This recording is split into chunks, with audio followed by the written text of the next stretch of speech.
আজ রাতে ফ্রাইড রাইসের সাথে কি বানিয়েছো গো মা? চিলি চিকেন না চিকেন কষা?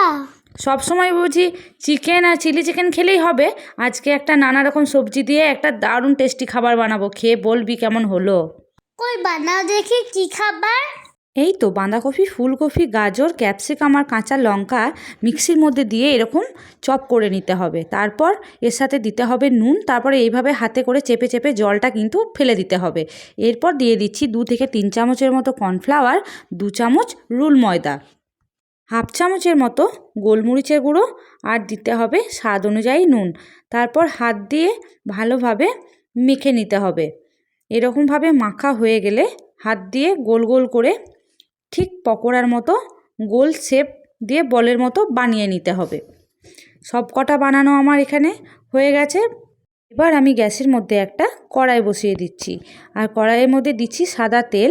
তারপর একটা একটা বল নিয়ে হালকা আঁচে বলগুলোকে কিন্তু লাল লাল করে ভেজে নেব।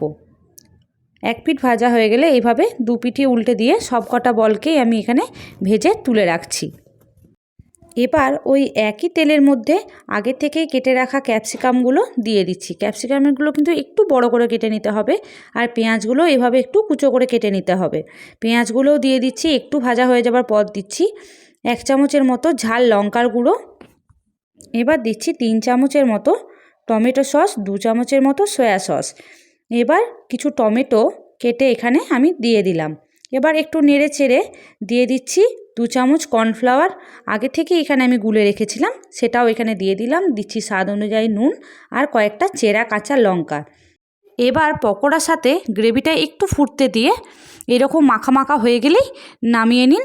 রুটি, পরোটা, ফ্রাইড রাইস, পোলাও যার সাথেই খাবেন এক কথায় ওয়াও লাগবে। তাহলে দেখা হচ্ছে অন্য কোনো ভিডিওতে। আজকের মতো এখানে